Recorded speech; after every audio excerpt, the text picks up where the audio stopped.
suatu kuburan. Ada satu kuburan, duduk Rasulullah di sampingnya. Dan saya adalah yang terdekat di antara kaum dengan beliau. Di antara rombongan itu, aku yang paling dekat dengan Rasulullah. Maka beliau menangis. Nah, di hadapan kubur tadi menangis Nabi kita. Saya juga menangis. Melihat Nabi menangis juga. Sayyidina Umar ini. Dan mereka juga menangis. Rombongan lain pun melihat Nabi menangis, menangisan juga. Lalu beliau bersabda, ujar Nabi, "Haza qabru ummi Aminah binti Wahab. Ista'zantu Rabbi bi ziyaratiha fa'adzina li. Fasta'zantu an astaghfira laha fa'aba. Alayya fa'adrakani ma yudrikul waladu minar riqqah." Artinya, ujar Nabi, kenapa aku menangis? Ini adalah kuburan ibuku Aminah binti Wahab. Ini kubur mamaku, ujar Nabi. Aku meminta izin kepada Tuhanku untuk berziarah kepadanya. Maka Allah mengizinkan bagiku. Diberi izin aku ziarah ke kubur ibu. Lalu aku meminta izin kepadanya Allah untuk memohonkan ampunan baginya. Lalu aku hendak minta lawan Tuhan agar ibuku ini diampuni. Maka dia enggan mengizinkan. Allah kadang mengizinkan. Aku memintakan ampun kepada ibuku. Lalu aku mendapatkan apa yang didapatkan seorang anak daripada balas kasih. Itulah yang menyebabkan aku menangis. Kenapa? Karena kada diberi izin oleh Allah untuk memintakan ampun terhadap ibunda beliau itu. Nah, para ulama disebutkan di dalam kitab Syarah Muslim, kenapa Nabi kita kada diizinkan Allah memintakan ampun terhadap ibu beliau itu. Nah, di situ ada beberapa jawaban tentang orang tua Nabi ini. Jawaban yang pertama, orang tua Rasulullah Sallallahu Alaihi Wasallam itu hidup di zaman Patrah. Zaman Patrah itu zaman yang tidak ada diutus Rasul. Zaman Patrah, zaman yang tidak ada diutus Rasul. Nah, lalu terhadap orang-orang yang hidup di zaman Patrah itu, di zaman yang belum ada diutus Rasul itu, Allah berfirman di dalam Al-Quran, "Wa ma kunna mu'adzibin hatta nab'atsa rasulah." Dalam Al-Quran Allah berfirman, "Wa ma kunna mu'adzibin." Dan kami tidak akan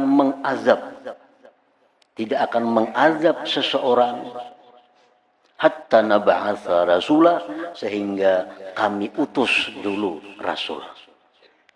Nah, kalau sudah diutus Rasul, lalu orang ini tidak beriman dengan Rasul, mati, nah itu diazab oleh Allah. Nah, sedangkan orang tua Nabi kita ini hidup di zaman yang belum ada Rasul.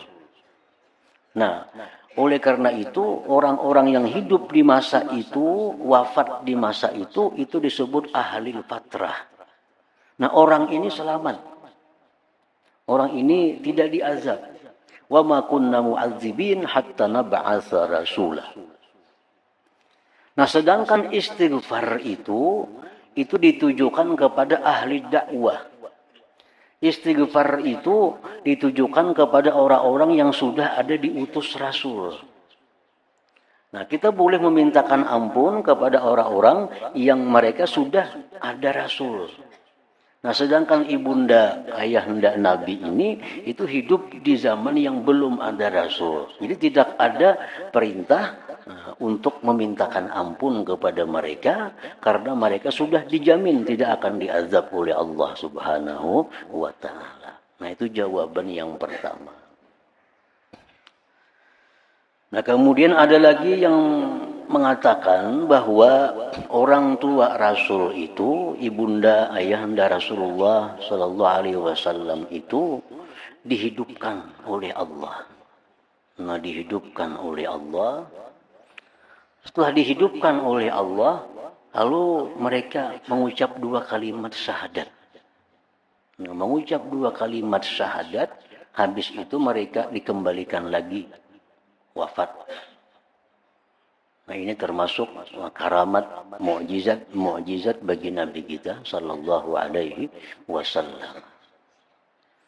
Nah, jadi ini ibunda ayah dan Nabi ini orang yang sudah dihidupkan. Nah, mereka beriman kepada Nabi, beriman kepada Allah, habis itu dikembalikan wafat. Nah, ini cukup kuat dalil-dalilnya dan banyak pendapat ini diikuti oleh para ulama-ulama. Bahkan ada hadis yang mengatakan demikian itu. Nah, kalau kita baca dalam ngarannya Maulid Azab, itu jelas. Wali walidayhi rabbu qad ahya kama qad ja'al hadithu qad ja'a hadza fil hadithi muaddada. Qad ja'a hadza fil hadithi wa ujida. Wali walidayhi rabbu qad ahya kama qad ja'a hadzal hadits wa ujida. Kedua orang tua Nabi itu dihidupkan oleh Allah. Dihidupkan oleh Allah sebagaimana telah datang berita ini dalam sebuah hadis yang kuat. Qad amana bihi haqqan pastaujaba kullan najati wa bil jinani takhallada. Nah, mereka itu beriman kedua-duanya sebenar-benar beriman dengan Nabi. Nah, maka mereka pastilah selamat dan kekal di dalam surga. Fahuma yakinan najiyani wa mayyakul bi khilafina faqad dallas sabila wa ubaida. Wahuma yakinan najiyani, kedua orang tua Nabi itu yakin selamat. Wa mayyakul bi khilafina, siapa yang berbeda pendapat dengan kami, dallas sabila wa ubaida, dia akan menjalani jalan yang sesat dan jalan yang dijauhkan. Nah, jadi jelas bahwa orang tua Nabi itu adalah diselamatkan, tidak akan diazab oleh Allah Subhanahu wa taala. Karena apa? Karena satu, mereka itu hidupnya di zaman tidak ada Rasul.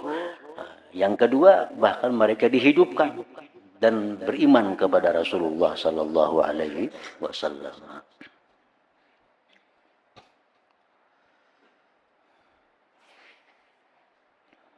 Nah, jadi hadis ini menunjukkan bahwa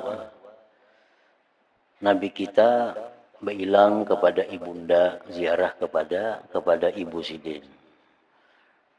Diizinkan oleh Allah. Nah, jadi ziarah kubur ini sesuatu yang sangat dianjurkan di dalam agama kita. Karena dengan ziarah kubur itu yang pertama didapatkan adalah ziarah kubur itu zakirul akhirah, mengingatkan kita kepada akhirat. Utsman bin Affan radhiyallahu anhu apabila berdiri di atas kuburan maka ia menangis sehingga basah jenggotnya. Maka ditanyakan tentang yang demikian dan dikatakan kepadanya, kamu ingat surga dan neraka lalu kamu tidak menangis, dan kamu menangis apabila kamu berdiri di atas kuburan. Wahai Utsman, engkau ini kalau berbicara surga, berbicara neraka, kada biasa menangis. Tapi bila berdiri di parak kuburan, di samping kuburan, menangis. Maka Utsman bin Affan menjawab, aku mendengar Rasulullah Sallallahu Alaihi Wasallam bersabda, Innal qabra awwalu manazilil akhirah. Fa inna ja minhu sahibuh, fama ba'dahu aisaru minhu. Wa illam yanju minhu, fama ba'dahu asaddu. Rasulullah bersabda yang artinya sesungguhnya kubur adalah permulaan tempat-tempat akhirat. Kubur ini tempat pertama akhirat yang dimasuki oleh manusia adalah kubur.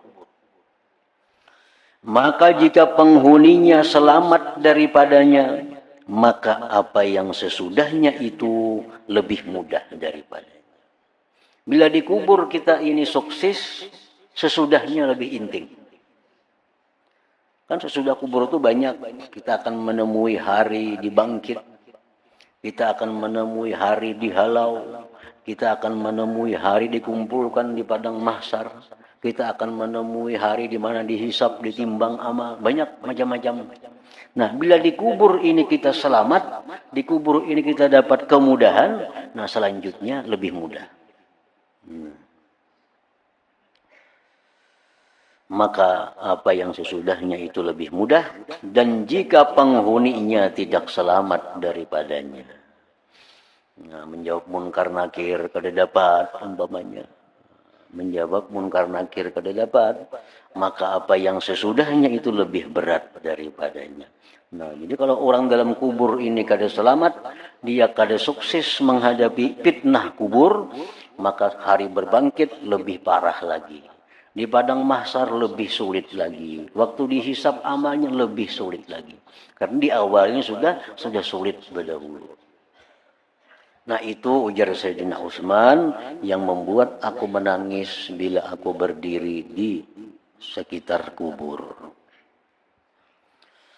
Dikatakan bahwasanya Amr ibn al-As melihat kepada kuburan, lalu ia turun dan mengerjakan salat 2 rakaat.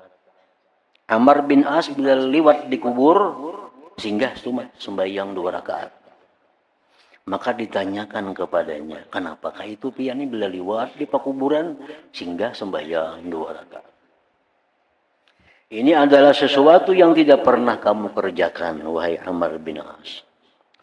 Maka Amr bin As menjawab, saya ingat kepada penghuni kubur dan apa yang terhalang antara mereka dan antaranya. Penghuni kubur sudah dalam kubur hendak berbulik ke dunia, hendak jadi orang yang penyembah ya, hendak jadi orang yang baik. Itu penghuni kubur begitu mengalami dahsyatnya kubur, hendak berbulik ke dunia, hendak jadi orang penyembah yang, hendak jadi orang yang penuntut ilmu, hendak jadi orang yang banyak berzikir, cuma terhalang. Nah, jadi itulah yang menyebabkan aku bila melihat kubur singgah sembahyang 2 rakaat. Artinya tampulu belum terhalang lagi, tampulu belum terhalang. Maka saya ingin mendekatkan diri kepada Allah dengan 2 rakaat itu. Mujahid berkata, pertama yang berbicara dengan anak Adam adalah lubangnya kuburannya. Maka ia berkata, begitu kita masuk ke dalam kubur, sudah ditutup dengan tanah, belum datang lagi munkar nakir, kubur ini sudah berbicara. Saya jar kubur adalah rumah ulat. Rumah ulat. Rumah sendirian. Rumah terasing. Dan rumah kegelapan. Inilah yang saya sediakan untukmu. Inilah fasilitas yang ada di sini. Ulat banyak, gelap gulita, sempit. Maka apa yang kamu sediakan untukku? Ini persediaanku ini. Nah, Icampeng apa ada persediaan? Jadi orang-orang yang di dalam dunia ini banyak membaca bacaan-bacaan yang selamat di kubur, nah maka itulah persiapannya di alam kubur itu. Antara lain, di dalam hadis disebutkan bahwa surah-surah yang berfungsi bermanfaat untuk kenyamanan di kubur ini, surah Al-Muluk, Tabarakalladzi biyadihil mulku, itu tiap malam dibaca. Orang yang membaca surah Tabarakalladzi biyadihil mulku itu tiap malam, itu dia akan selamat daripada gangguan-gangguan kubur itu. Dia selamat daripada fitnah munkar dan nakir.